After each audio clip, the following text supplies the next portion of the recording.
नमस्कार, अपन समाचारमा स्वागत छ। अब समाचार विस्तारमा। सिराहाको नरहामा पोखरीमा डुबेर 2 बालकको मृत्यु भएको छ। नरहा गाउँपालिका वार्ड नम्बर 3 खोरिया स्थित खोला किनारामा रहेको स्थानीय बसन्त यादवको पोखरीमा डुबेर स्थानीय सुशील मण्डलका 6 वर्षीय छोरा राहुल र सुशीलकै भान्जा 8 वर्षीय आशिष मण्डलको मृत्यु भएको प्रहरीले जनाएको छ। पोखरी गिटी बालुको अवैध खनन गर्दा बनेको स्थानीयले आरोप लगाएका छन्। सोमबार दिउँसोदेखि हराइरहेका 2 बालकको शव मंगलबार बिहान फेला परिएको प्रहरीले बताएको छ। दुवै शव पोस्टमार्टमको लागि प्रादेशिक अस्पताल सिराहामा राखिएको छ। जनकपुरधाम उपमहानगरपालिकाका विभिन्न क्षेत्र जलमग्न भएका छन्। मंगलबार रातिदेखि परेको अविरल वर्षाका कारण उपमहानगरपालिकाका विभिन्न बस्ती तथा कार्यालयहरू डुबानमा परेका हुन्। जनकपुरधामका विभिन्न सडक र सरकारी कार्यालयमा पानी जमेको छ भने गहिरो स्थानमा घरभित्र पानी पसेका छन्। जनकपुरधामको ऐतिहासिक 12 बिघा मैदान, जनकपुर विमानस्थल, मुख्यमन्त्री तथा मन्त्री परिषदको कार्यालय, जनकपुर अञ्चल अस्पताल परिसर, भूमि सुधार तथा मालपोत भूमि सुधार फाँच कार्यालय लगायत स्थान डुबानमा परेका छन्।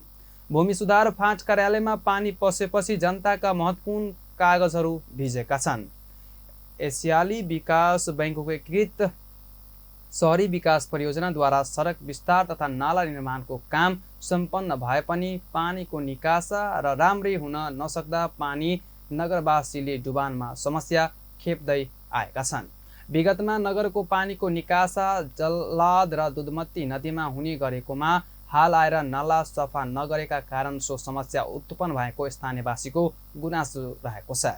निरन्तर वर्षाका कारण जलस्तर बढ्दै गएकाले हुन सक्ने सम्भावित घटनाको न्यूनीकरणका लागि कमला छेउछाउका ग्रामीण भेगमा सुरक्षाकर्मीलाई सचेत गराई तयारी अवस्थामा राखिएको छ। मध्य प्रदेशका मुख्यमन्त्री सतीश कुमार सिंहले प्राकृतिक विपदमा परेका 1 लाख परिवारका लागि 3-3 लाखको दरले घर बिमाको व्यवस्था गरिएको जानकारी दिनुभएको छ। जनकपुरधाममा मंगलबार भएको संघ प्रदेश र स्थानीय तहका साझा अधिकार अन्तर्गत विपद व्यवस्थापन लागि अन्तर सरकार सम्बन्ध सिद्धिकरण विषयक अन्तर्क्रिया कार्यक्रममा मुख्यमन्त्री सिंहले यस्तो जानकारी दिनुभएको हो। उहाँले प्राकृतिक विपदमा परेर घर गुमाएकाहरूलाई राहत स्वरूप 1 लाख विपन्न परिवारलाई 3 लाखको घर बिमा रकम पाउने जानकारी दिनुभएको हो। मध्य प्रदेश सरकारको भित्र 1 लाख परिवारलाई एडप बेसिसमा हामीले आगलगी र बाढीबाट चाहिँ नाश भएको घरहरूको लागि इन्सुरेन्सको व्यवस्था गरेका छौँ। त्यो इन्सुरेन्सबाट कतै हामी त चाहन्छौँ कि कुनै किसिमको विपद नआओस्, तथापि विपदबाट चाहिँ हाम्रो आगलगीबाट कसैको घर परिवार घर नष्ट भए पछाडि अथवा बाढीबाट कसैको घर बगेर गएको खण्डमा चाहिँ इन्सुरेन्सबाट चाहिँ 3 लाख रुपियाँ बराबरको डाइरेक्ट चाहिँ व्यक्तिलाई चाहिँ जाने त्यो व्यवस्था हामीले मिलाएका छौँ। किनभने राज्यमा पनि अलिकति लोड नपरोस् र त्यहाँ इन्सुरेन्सबाट चाहिँ थोरै लगानीमा हामीले 1 लाख परिवारलाई मध्य प्रदेशमा त्यो एडप बेसिसमा प्रत्येक पालिकालाई चाहिँ हामी कोटा दिन्छौँ। त्यहाँको जनसङ्ख्या, त्यहाँका भौगोलिक स्थिति हेरेर त्यहाँ चाहिँ हामी कोटा दिएर अनि त्यहाँ चाहिँ घटना भएको खण्डमा त्यति घर बराबरसम्मको क्षतिपूर्ति डाइरेक्टली इन्सुरेन्सबाट पाइहाल्छ। मुख्यमन्त्री सिंहले मध्य प्रदेश सरकार प्राकृतिक विपदको सामना गर्न साधन र स्रोतले भ्याएसम्मका लागि तयार रहेको पनि जानकारी दिनुभयो। उहाँले विपदबाट जोगिन थोरै लगानीमा पूर्व तयारी गरिएको ठूलो क्षतिको जोखिम कम गर्न सकिने पनि जानकारी दिनुभयो। उहाँले विपद व्यवस्थापनको पूर्व तयारीमा 3 तहका सरकारबीच सहकार्य आवश्यक रहेको बताउनु भएको थियो। कार्यक्रममा मध्य प्रदेशका गृह सञ्चार तथा कानुन मन्त्री बिमला अन्सारीले विपद व्यवस्थापनमा सबैको सहयोग आवश्यक रहेको बताउनु भयो। र एउटा विपद व्यवस्थापन चाहिँ एउटा जटिल समस्या हो। यो चाहिँ अब आजभन्दा यो कार्यक्रम चाहिँ अलिकति ढिलो भयो जस्तो मलाई चाहिँ महसुस भइरहेको छ। तपाईँहरूलाई कस्तो लागेको छ होइन? यो कार्यक्रम चाहिँ 10 दिन अगाडि भएको भए चाहिँ हामी अब भोलिका दिनमा के गर्ने, कसरी अगाडि बढेर जाने भन्ने कुराहरू हामीले गर्थ्यौँ होला। तर मलाई आज यो कार्यक्रम आज गरिरहँदाखेरि चाहिँ विभिन्न ठाउँहरूबाट पनि फोनहरू आइरहेका छ। अब जनताहरूलाई चाहिँ के लाग्छ भने यो विपद व्यवस्थापनको काम चाहिँ यो गृह मन्त्रालयले, यो प्रदेशको गृह मन्त्रालयको मात्रै हो जस्तो लागेर हुनसक्छ। अब हातिएको अवस्था पनि हुनसक्छ। उहाँहरूको विभिन्न ठाउँहरूको फोनहरू आइरहेछन् कि अब हाम्रा घरहरू डुबानमा परेका छन्, हामीलाई यस्तो स्थिति परेको छ होइन। त्यो हिसाबले गर्दाखेरि चाहिँ अब आगामी के गर्न सकिन्छ भन्दा पनि अहिले तत्काल के गर्न सकिन्छ त्योतिर जाउँ।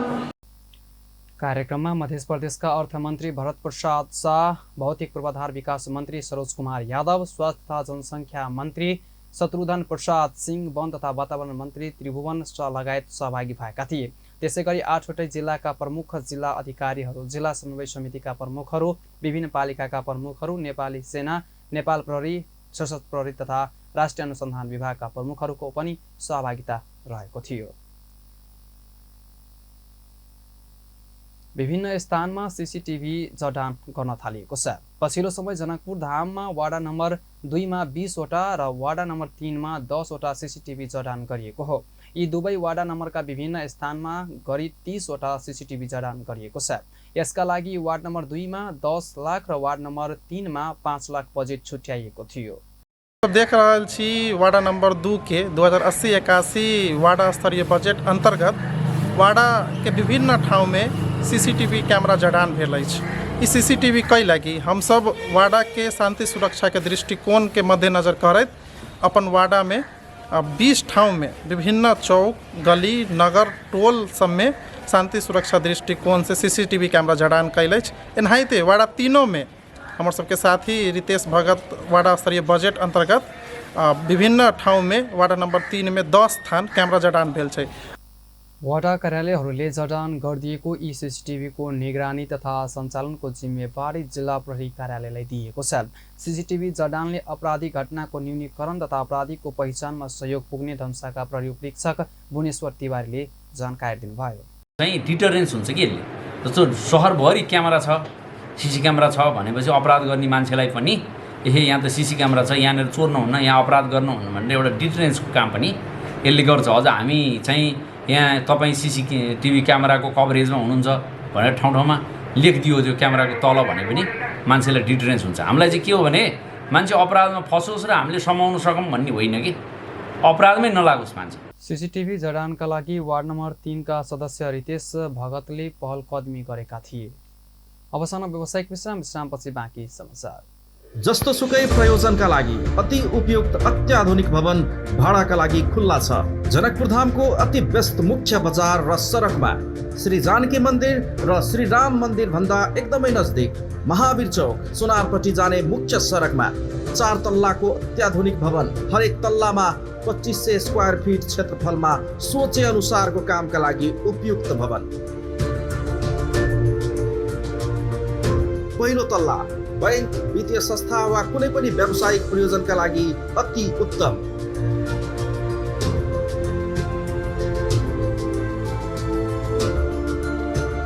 दोस्रो तल्ला लामो र चौडा हल, जसलाई आफ्नो हिसाबले पार्टिसन गर्न मिल्ने।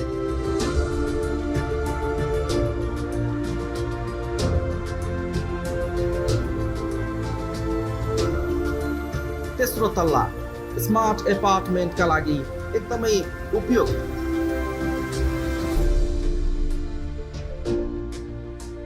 चौथो तल्ला सम्पूर्ण खुल्ला हल, जुनसुकै प्रयोजनमा प्रयोग गर्न सकिने।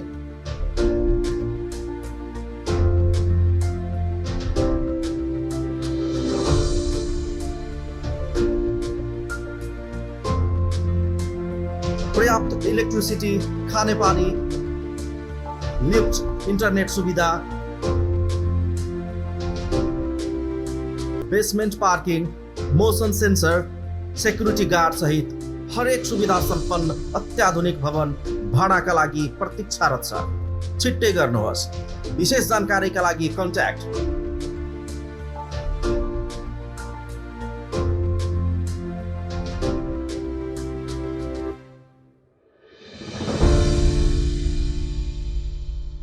अपन सबक जीवनक आधार पाइन एवं स्वस्थ आ समृद्धिक शुरुआत सेहो पाइन कि हमरा अहाँके पता छै अहाँके परिवारक स्वास्थ्यक लेल कोन पाइन पिनाइ नीक रहत।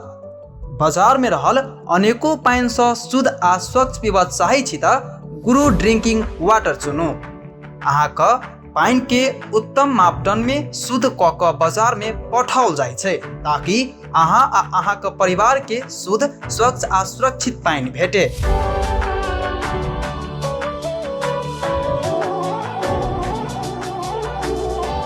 अहाँ के दिन भरक थकान मेटाबा हो या स्वास्थ्य के ख्याल करब, सब दिन अहाँ के साथ में शुद्ध आ स्वच्छ विश्वासक एकेटा नाम गुरु ड्रिंकिंग वाटर। शुद्धता नै हाम्रो पहचान। स्थान जनकपुर धाम, वार्ड नंबर 9, पिरारी चौक, धनुषा, नेपाल। संपर्क नंबर 98540 22417, 98096 49056। जब केस सेहत मजबूत तब लागत आरो सुंदर। असली आंवला डाबर आंवला। विश्रामपछि पुनः समाचारमा स्वागत छ। अब बाँकी समाचार। महोत्तरीको जलेश्वरमा एक घर एक बिरुवा अभियान अन्तर्गत 500 बिरुवा रोपिएको छ। संवाद फाउन्डेसन महोत्तरीको सक्रियतामा भएको कार्यक्रममा जलेश्वरका सडक पेटीका क्षेत्रमा रहेका पसलका सञ्चालक र सर्वसाधारणलाई बिरुवा दिएर घरमा रोप्न आग्रह गरिएको थियो। अभियानीहरूले डब्बामा बिरुवा रोपेर नाकमा अक्सिजन मास्क लगाएर साङ्केतिक प्रदर्शन गर्दै नगरपालिकामा समेत गरेका थिए। त्यस क्रममा मध्य प्रदेशका वन तथा वातावरण राज्य मन्त्री रन्जु कुमारी मण्डल, महोत्तरीका जिल्ला प्रमुख जिल्ला अधिकारी शिवराम गेलाल, सहायक प्रमुख जिल्ला अधिकारी उपेन्द्र न्यौपाने तथा सशस्त्र प्रहरीका एसपी विनोद केसी, जलेश्वर नगरपालिकाका कार्यवाहक नगर प्रमुख रविन्द्र यादव, जिल्ला प्रहरी कार्यालय महोत्तरीका प्रहरी निरीक्षक, जिल्ला ट्राफिक प्रहरी कार्यालयका प्रमुख, संवाद फाउन्डेसन मध्य प्रदेशका सदस्य सचिव मनिष ठाकुर लगायत सहभागी भएका थिए। सहकारी तथा बचत रकम दुरुपयोग सम्बन्धमा गठित संसदीय छानबिन विशेष समितिले राष्ट्रिय मान्यता प्राप्त राजनीतिक दलहरूलाई समस्या समाधानका लागि सुझावहरूलाई लिखित रूपमा उपलब्ध गराउन पत्राचार गर्ने निर्णय गरेको छ।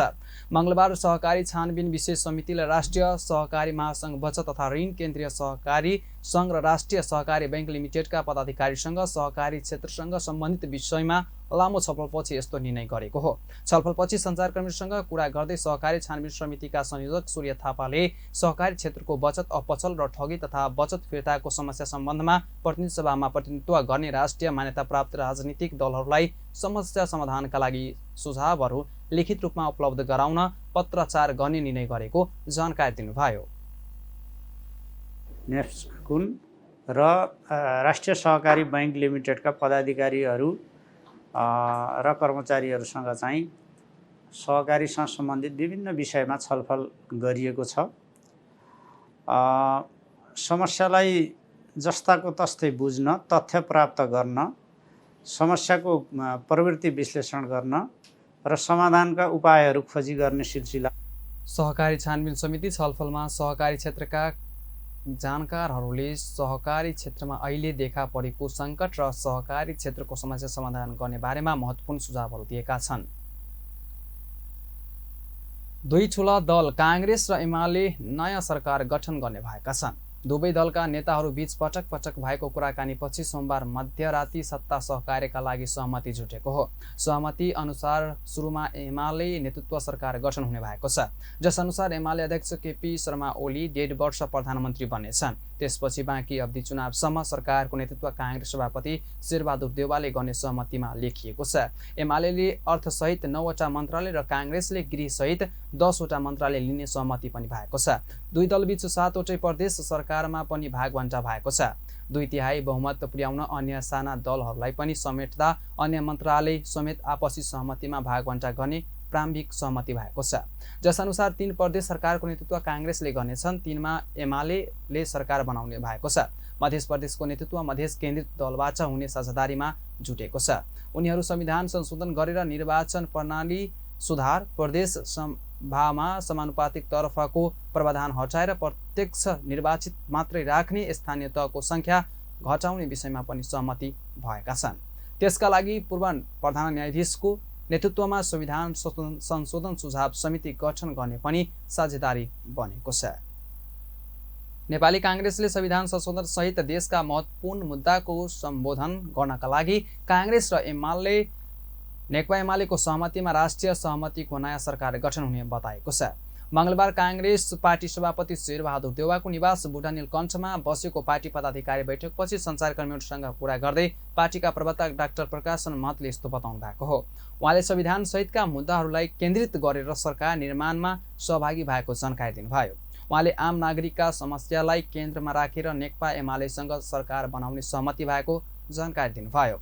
उहाँले अस्थिरताका कारण आर्थिक स्थिति सुधार्न अप्ठ्यारो भएको, सुशासन सुनिश्चित गर्न अप्ठ्यारो भएकाले पनि दुई ठूला दलहरू सरकार आवश्यक रहेको बताउनुभयो। उहाँले दुई दलको बीचमा सरकार निर्माण गर्न अघि बढ्ने र आवश्यकता अनुसार अरू दललाई पनि समेट्ने गरी राष्ट्रिय सहमतिको सरकारको नाम दिएको बताउनुभयो। सरकारको नेतृत्व नेकपा एमालेका अध्यक्ष ओली, काङ्ग्रेस पार्टी सभापति शेरबहादुर देउवाले आलो पालो निर्वाचन सभा नेतृत्व गर्ने आधारमा मोटामोटी साझेदारी भएको जानकारी गराउनुभयो। समझदारीलाई अन्तिम रूप दिन पार्टीको केन्द्रीय कार्य सम्पदा समितिले निर्णय गर्ने जानकारी गराउनुभयो। पदाधिकारी पूर्व पदाधिकारीहरूको बैठक सभापतिजीको उपस्थितिमा उहाँको नेतृत्वमा भयो र मूलत मैले हिजो पनि भनेको थिएँ, जुन देशको महत्त्वपूर्ण मुद्दाहरू छन्, संविधानको विषयहरू छ, यी उहाँले राष्ट्रपति निवासमा सोमबार राति सभापति देउवा र अध्यक्ष ओली पुग्नुभयो भन्ने कुरा कुनै सत्यता नरहेको र संविधानका सवालमा आयोग बन्ने र ड्राफ्ट नै भइसक्यो भन्नेमा कुनै सत्यता नरहेको जिकिर गर्नुभयो। प्रधानमन्त्री पुष्पकमल दाहालले तत्काल राजीनामा नदिने आह्वान लिनुभएको छ। काङ्ग्रेस एमाले बीच नयाँ सत्ता समीकरण बनेपछि उत्पन्न परिस्थितिबारे छलफल गर्न बसेको नेकपा माओवादी केन्द्रको पदाधिकारी बैठकमा प्रधानमन्त्री दाहालले संसदको सामना गरेर विश्वासको मत दिने धारणा राख्नु भएको हो। यता बैठकमा पार्टी नेताहरूले पनि एकल मतले त्यसैले गरेर छोड्ने भन्दा लोकतान्त्रिक प्रक्रिया अनुसार संसदमा विश्वासको मत लिएर अघि बढ्न पार्टीका अध्यक्ष दाहाललाई सुझाव दिएका थिए। विभिन्न पक्षहरूसँग कुराकानी गर्ने र अगाडि बढ्ने निर्णय भएको पार्टीका सचिव देवेन्द्र पौडेलले जानकारी दिनुभयो। माओवादी केन्द्रका नेताहरूले दुई दल बीच सरकार बनाउने सहमति गर्ने र त्यसपछि राष्ट्रिय सहमतिको सरकार बनाउने भन्ने कुरा राजनीतिक रूपले गलत भएकाले त्यसको प्रतिवाद गरेर अघि बढ्नुपर्नेमा पनि जोड दिएका थिए। त्यसैगरी बैठकले काङ्ग्रेस एमाले सत्ता समीकरणले संविधान संशोधन गर्न सहमति गरेर 2047 सालको संविधान युक्त्याउने षड्यन्त्र गरेको जिकिर गर्दै आपत्ति समेत जनाएका छन्। कसरी भयो, किन भयो, अब खास गरी प्रधानमन्त्रीसँग पूर्व प्रधानमन्त्री एवं नेकपा एमालेका अध्यक्षले यो 4 घण्टा एक थोरै कुरा गर्नुभयो, बेलुका चाहिँ अर्को थरी सहमति भयो। जस्ताको जस्तै भनिदिएको भए हुन्थ्यो। प्रधानमन्त्रीको निम्ति यो अहिलेको बहालवाला प्रधानमन्त्री सम्माननीय प्रचण्ड बसिरहनुपर्छ भन्ने केही थिएन। यदि सहमति हो भने जस्ताको तस्तै भन्नुहोस् भनेर 2 दिनसम्म लगातार उहाँले भन्नुभयो। केही पनि भएको छैन भने लगातार केही पनि भएको छैन, हामी मिलेर जाने हो। बैठकमा नेताहरूले काङ्ग्रेस एमालेका केही नेताहरूसँग छलफल गरेर विश्वासको मत लिन सम्पूर्ण शक्ति परिचालन गर्न प्रधानमन्त्री दाहाललाई सुझाव दिएका थिए। राष्ट्रिय स्वतन्त्र पार्टीले नयाँ सरकार गठन प्रक्रिया अघि बढेसँगै सरकारबाट बाहिरिने निर्णय गरेको छ। मङ्गलबार सिंहदरबारमा बसेको पार्टी पदाधिकारी बैठकले सो निर्णय गरेको हो। बैठकपछि सञ्चारकर्मीसँग कुरा गर्दै पार्टीका प्रमुख सचेतक सन्तोष परियारले काङ्ग्रेस एमाले सत्ता समीकरण बन्ने कुरा जनताको हितमा नरहेको बताउनुभयो। उहाँले नेपालको राजनीति र चलखेल निरन्तर भइरहेको जानकारी दिनुभयो। उहाँले अब बन्ने गठबन्धनमा रासोपा नरहने पनि स्पष्ट पार्नुभयो। घटनाहरू घट्ने गर्छन्। अहिले पछिल्लो समयमा जे भएको छ यसमा पनि हामीले चाहिँ नि अब यो घटना फेरि पनि यो देश र जनताको हितमा छ भन्ने हामीलाई लाग्दैन। यसले राजनीतिक स्थायित्व दिन्छ भन्ने कुरा हामीलाई लाग्दैन। यद्यपि अब यो घटना अगाडि बढिसके पछाडि हामीले यो घटनालाई हेर्दाखेरि अब बन्ने गठबन्धनमा हामी रहँदैनौँ, हामी सरकारमा जाँदैनौँ, त्यो हाम्रो एकदमै स्पष्ट छ। बाँकी के गर्छौँ भन्ने कुरा चाहिँ नि अब अहिले सबै एक खालको अनुमान र आधिकारिक केही प्रक्रिया अगाडि नबढिसकेको हुँदा सरकार परिवर्तन गर्ने, सरकार अर्को। प्रमुख सचेतक परियारले पुराना राजनीतिक दलहरू पुरानो परिपाटीबाट पछि नहटेको आरोप लगाउनुभयो।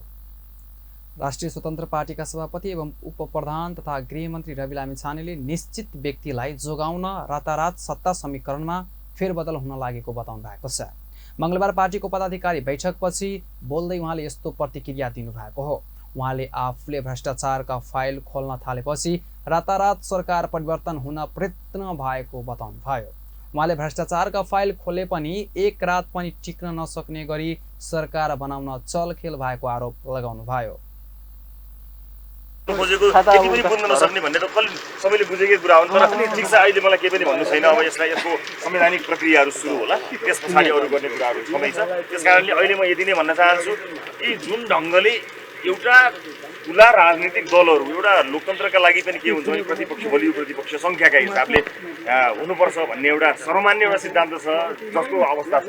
हो विषम परिस्थितिमा राजनीतिक अवस्थामा एउटा संविधान निर्माण गर्ने अवस्था होला अथवा ठुला राजनीतिक घटनाहरू भए, कुनै स्टेटमा इमर्जेन्सीको कुराहरू आयो, त्यतिखेर सबै राजनीतिक दलहरू मिल्ने त्यसको एउटा प्रक्रिया छ, त्यसको तरिका हुन्छ होला, त्यो हुन्छ होला। आज के सङ्कट आइलाग्यो? सङ्कट के आयो थाहा पाउनुभयो? सायद केही सङ्कट आइलाग्यो भने के सङ्कट आउँदै थियो? अहिले सुशासनका लागि केही मानिसहरू पठाउनु पऱ्यो। के सङ्कट हो? देशलाई आउनु लागेको सङ्कट थियो कि केही भ्रष्ट मानिसहरूलाई आउनु लागेको सङ्कट? कसलाई जोगाउनु खोज्यो? कसलाई जोगाउनुको निमित्त यो रातारात? उहाँले एकाएक संविधान जोगाउनु पर्ने चिन्ता कसरी भयो भन्दै प्रश्न गर्नुभएको थियो। नेकपा माओवादी केन्द्रका प्रवक्ता एवं उपाध्यक्ष अग्निप्रसाद सापकोटाले काङ्ग्रेस एमाले मिलेर सरकार बनाउने कुरा संवैधानिक नभएको जिकिर गर्नुभएको छ। मंगलबार प्रधानमन्त्रीको सरकारी निवास बालुवाटारमा बसेको नेकपा माओवादी केन्द्रको पदाधिकारी बैठकपछि सञ्चारकर्मीहरूसँग कुरा गर्दै उहाँले यस्तो बताउनु भएको हो। उहाँले दुई दल बीचको सहमति अप्रत्याशित भएको र संवैधानिक नरहेको जानकारी दिनुभयो। उहाँले लोकतान्त्रिक मूल्य मान्यतामा आधारित भएर काङ्ग्रेस र एमाले बीच सहमति नभएको बताउनुभयो। देशका पहिलो र दोस्रो ठूलो पार्टी मिलेर बन्ने भन्ने कुरा नै प्राकृतिक नभएको जिकिर उहाँको थियो। काङ्ग्रेस र एमाले मिलेर सरकार बनाउने कुरा अग्रगमनतिर भन्दा पश्चिमगमनतिर जाने संकेत देखा परेको बताउनुभयो। आइरहेको छ यो संविधान संशोधनसम्मका कुरा। संविधान संशोधनमा पनि समानुपातिका विषयमा जो नै हाम्रो संविधानको सबैभन्दा महत्त्वपूर्ण कुरा, अनि अन्य कुराहरू पनि त्यो अग्रगमनतिर भन्दा त्यो पश्चगमनतिर जाने खालको चाहिँ जो सङ्केतहरू देखा परेको छ, यो चाहिँ बेठिक छ भन्ने हामीलाई लागेको छ। यो यात्रा अग्रगमनतिर परिलक्षित भएको जस्तो हामीले महसुस गरेका छैनौँ। जो चाहिँ संक्षिप्त ब्रिफिङ हामीले सुन्यौँ र अब अहिले चाहिँ अब यो भर्खर चाहिँ कुराहरू बाहिर आएका छन्। अब समीकरणका सबै पार्टीहरूसित पनि छलफल गर्नुपर्ने छ। अरू पनि यो घटनाक्रमहरू किन यसरी अप्रत्याशित रूपमा यसरी प्रवक्ता सापकोटाले सामाजिक न्याय र सुशासनमा सरकारले राम्रोसँग काम गरेको दाबी समेत गर्नुभयो। नेकपा एमाले प्रधानमन्त्री पुष्पकमल दाहालले नेकपा एमालेसँग छलफल नै नगरी प्रमुख प्रतिपक्ष दल नेपाली काङ्ग्रेससँग राष्ट्रिय सहमतिको सरकार बनाउने प्रस्ताव गरेपछि एमाले र काङ्ग्रेस मिलेर सरकार बनाउने सहमति भएको जनाएको छ। मंगलबार पार्टी केन्द्रीय कार्यालय च्यासलमा बसेको पार्टी पदाधिकारी बैठकले सो एमाले र काङ्ग्रेस मिलेर राष्ट्रिय सहमतिको सरकार बनाउने कुरालाई समर्थन गरेको हो। बैठकपछि सञ्चारकर्मीहरूसँग कुरा गर्दै पार्टीका उपमहासचिव प्रदीप ग्वालीले प्रधानमन्त्री दाहालले गत एक हप्तादेखि काङ्ग्रेससँग राष्ट्रिय सहमतिको सरकार बनाउन प्रयास र व्रत थालेसँगै प्रधानमन्त्रीले अविश्वासको वातावरण सिर्जना गर्दा यो स्थिति आएको बताउनु भएको थियो। प्रधानमन्त्रीको प्रस्ताव नेपाली काङ्ग्रेसले अस्वीकार गरेपछि एमाले र काङ्ग्रेसले छलफल अघि बढाएको जानकारी दिनुभयो। उहाँले राजनीतिक स्थायित्व र लोकतन्त्रको अभ्यासका लागि दुई दल मिलेर अघि बढ्ने निर्णय भएको पनि जानकारी दिनुभयो। नेपाली काङ्ग्रेसले पार्टीका पूर्व सभापति गिरिजा प्रसाद कोइरालाको शताब्दी जन्म जयन्तीको अवसरमा ऐतिहासिक फोटो प्रदर्शनी गरेको छ। नेपाली काङ्ग्रेस केन्द्रीय सूचना सञ्चार तथा प्रचार विभागको आयोजनामा पार्टी केन्द्रीय कार्यालय ललितपुरमा क्रान्तिदेखि शान्तिसम्म नाम दिएर ऐतिहासिक फोटो प्रदर्शनी गरेको हो। फोटो प्रदर्शनीको पार्टी सभापति शेरबहादुर देउवाले उद्घाटन गर्नुभएको थियो। फोटो प्रदर्शनीको पूर्व प्रधानमन्त्री डाक्टर बाबुराम भट्टराईले अवलोकन गरिसक्नु भएको छ।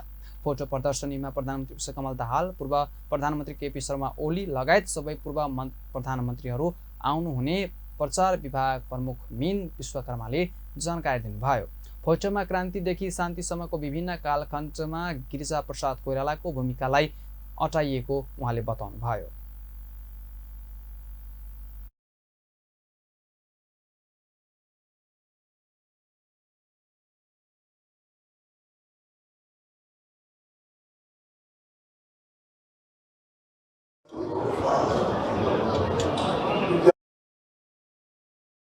प्रदर्शनीको अलावा क्रान्तिदेखि शान्तिसम्म विषयमा पूर्व प्रधानमन्त्री डाक्टर बाबुराम भट्टराई, नेपाली काङ्ग्रेसका नेता कृष्णप्रसाद सिटौला, नेकपा एमालेका नेता प्रदीप कुमार ग्वालीले विचार राख्ने कार्यक्रम रहेको छ। नेपाली काङ्ग्रेसका सभापति एवं पूर्व प्रधानमन्त्री शेरबहादुर देउवाले तत्कालीन पार्टी सभापति स्वर्गीय गिरिजाप्रसाद कोइरालाकै कारण देशमा गणतन्त्र आएको बताउनु भएको छ। मङ्गलबार पार्टी कार्यालय सानुपामा आयोजित स्वर्गीय कोइरालाको क्रान्तिदेखि शान्तिसम्म फोटो प्रदर्शनीका क्रममा उहाँले यस्तो बताउनु भएको हो। उहाँले स्वर्गीय कोइराला 2007 सालको क्रान्तिदेखि नेपालको राजनीतिमा क्रियाशील, सक्रिय र जुझारु व्यक्तित्व रहेको बताउनु भयो। उहाँले गिर्जाका कारण देशमा प्रजातन्त्र मात्रै नफर्किएको भन्दै गिर्जाकै कारण नेपालमा गणतन्त्रसम्म आएको उल्लेख गर्नुभयो। उहाँले आफूले विद्यार्थी बेलामा नै गिर्जालाई चिनेको र गिर्जाकै सहयोगमा विश्वविद्यालयको चुनावमा जाँदा आफू पराजित भएको पनि स्मरण गर्नुभयो। उहाँले गिर्जाकै कारण आफू नेपाल विद्यार्थी सङ्घको सभापति भएको बताउनु भयो।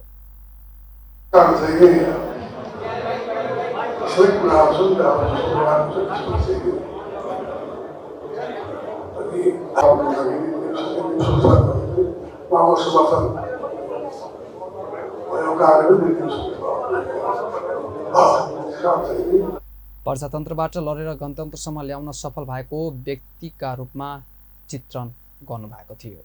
कृषि सहकारी तथा प्राकृतिक स्रोत समिति सभापति डाक्टर आरजु राणाले कृषि समितिमा सरकारले विधेयकहरू दिन नसकेको गुनासो गर्नुभएको छ। प्रतिनिधि सभा अन्तर्गतको कृषि सहकारी तथा प्राकृतिक स्रोत समितिको मङ्गलबार बसेको बैठकमा सभापति राणाले समितिमा सरकारले विधेयकहरू दिन नसक्दा काम गर्न इच्छा रहँदा हुँदा पनि काम गर्न नपाएको बताउनु भएको हो। उहाँले कृषि समितिका सदस्यहरू काम गर्न तयार भए पनि समितिमा एउटा पनि विधेयक नभएको बताउनु भयो। ठाउँसम्म पनि र फोनमा पनि एकचोटि कुरा गर्नु पर्ला र उहाँहरूले जुन ड्राफ्ट गरिरहनु भएको छ अहिले यो एनिमल राइट्स सम्बन्धी, त्यसलाई पनि हामीले अझ चाँडै ड्राफ्ट गरेर, किन हाम्रो चाहिँ समितिमा यति धेरैजना काम गर्नलाई रेडी छ, हाम्रो समितिमा एउटा पनि विधेयक छैन। चाँडै विधेयक त हामी सबै काम गरेर पठाउँथ्यौँ होइन। हाम्रो त समितिमा सबै आज पनि हेर्नु पनि हामी यति धेरै एन्थुजियास्टिक। उहाँले सरकारले कृषि वस्तु मुल्कमा उत्पादन हुने र बाहिरबाट आयात हुने समय अवधिको पहिचान गरी त्यही अनुसार आयात गर्ने नीति अपनाउन आवश्यक रहेको बताउनु भयो। प्रस्तावित निर्वाचन आयुक्त कृष्णमान प्रधानको यही असार 20 र 21 गते संसदीय सुनवाई हुने भएको छ। मङ्गलबार सिंहदरबारमा बसेको संसदीय सुनवाई समितिको बैठकले प्रधानमाथिको उजुरी र उहाँको कार्य योजना सहितको सुनवाई गर्ने मिति तय गरेको हो। संवैधानिक परिषदले सिफारिस गरेका प्रस्तावित प्रधानमाथिको सुनवाई गर्ने सम्बन्धमा छलफल गरी समितिले सचिवालयको तर्फबाट प्रस्तावित असार 20 र 21 गतेको मिति परिमार्जन सहित पारित गरिएको समितिका ज्येष्ठ सदस्य सभापति पशुपति शमशेर जाबराले जानकारी दिनुभयो।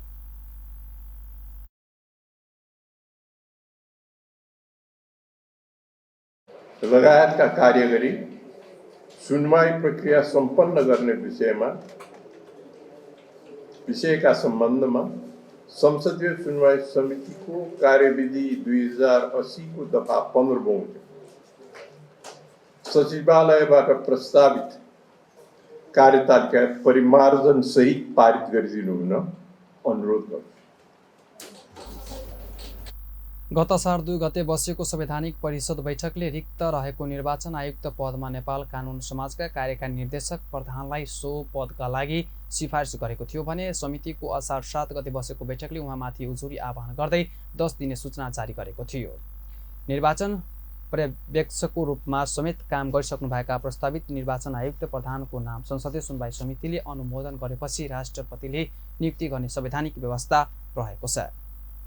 हस्त यतिकै पल पल खबर तेज नजर दला अपन टेलिभिजन। नमस्कार।